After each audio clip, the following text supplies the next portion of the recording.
piece out today on Unheard, and it's amazing. It hits all the right points, and you point out to that point you just made. We've reached a point where we proudly flew the LGBT flag from our embassy in Kabul when the going was good, but now we've abandoned Afghanistan's gay population to the Taliban. Oh, great! So we flew the flag.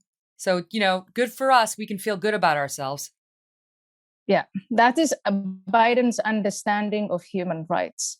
We do all the virtue signaling we can, and then when the going gets tough, we just go.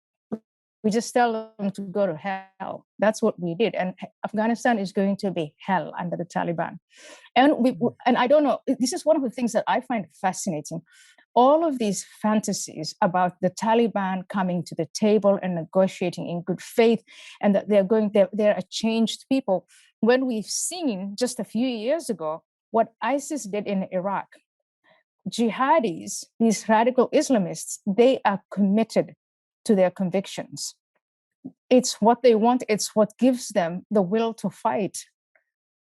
And when they come to power, they're not going to negotiate with America in good faith, because they preach in the mosque and at home and everywhere that what America stands for is evil, and that it's their job to finish that off, to make sure that never happens, that those values of liberty and equality and women's rights and gay rights, that those values are never adopted, because they preach every day on a religious basis that all that is evil. So when they come to power, what makes you think that they're going to act any differently? And how many times do you want that to happen before you wake up and realize it's just not true? Take the world as it is, not as you fantasize it to be. They're saying all the right things. Let's talk about that for a minute, because it's people are going with these assurances as though we have some reason to believe them. The Taliban comes out and says, this is also from your piece, Taliban governor of the Andar district, this is quoting you, quoting the guy, "We assure this to people all over the world, especially the people of Afghanistan. Islam has given rights to everyone equally. Women have their own rights. How much Islam has given rights to women, we will give them that much." A different Taliban spokesperson says women should be in the government structure according to Sharia law. And there were other similar statements by other Taliban representatives trying to make us feel like it's a whole new Taliban, Ayaan. It's a new day. Women are going to be in the government. Women are going to girls are going to go to school. That's another thing they said. And they're going to be treated equally under Sharia law. Yeah, they're telling the Americans whom they think of as infidel, they're telling the infidels what they want to hear. But in between the lines, they're actually being honest. They're saying the rights that they're going to accord to women are Islamic rights, Sharia. And the way that they're going to have a relationship with the rest of the world will be dictated by Sharia or Islamic law. So in many ways, they're just being honest. It's we who are the fools, because we never, and I'm talking about this administration and the people who serve it, they have never taken the trouble to actually understand what Sharia is, what Islamic law entails. They've always bought into those assurances, whether it's from the Saudis or whether it's from the Taliban, or even I remember I sat in one meeting where one guy said maybe we could negotiate with ISIS. And this was at the height of ISIS's cruelty. And I was thinking, what makes you think that? Because they all think that Sharia is misunderstood, and that maybe the Taliban have now come to their senses, and that they're going to implement a different kind of Sharia than the one they implemented in the 1990s. That's the kind of fantasy land these people live in. Meanwhile, the Taliban's already going door to door, according to the reports out there now, claiming child brides, raping young women. Yeah. And then the principle over there is once a girl's been raped, she's expected to marry her rapist. Otherwise, the family will be disgraced. Reports of women being forced to cook for the Taliban. And when they come back for the third time and the women don't have enough food to serve 18 Taliban members, she's brutally murdered.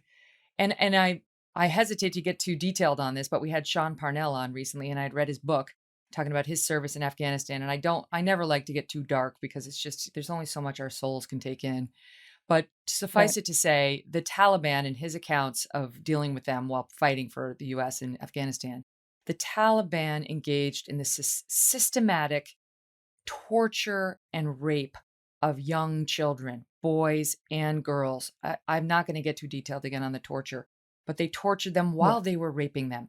You tell me whether Yeah. anyone over here is so stupid as to take the word of these same barbarians now just because it makes us feel better about having cut and run. And also then to present it as we are now going to achieve human rights through diplomacy. So you're going to have diplomatic ties with an outfit that is raping and torturing children, boys and girls, systematically. And I think we haven't, talking of darkness, we haven't even started talking about what the minorities are going to face in Afghanistan. So think about the Hazaras who are Shia and their women.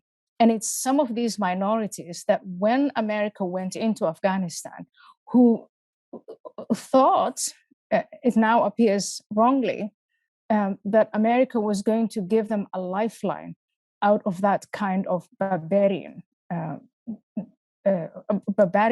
and brutal powers of the Taliban. And when you think about the Taliban, I think we think about them only in terms of how fanatical they are and how they're married to this 8th century idea of radical Islam. But they're also a tribe, they're the Pashtun. And people in America don't understand how these tribal ties operate.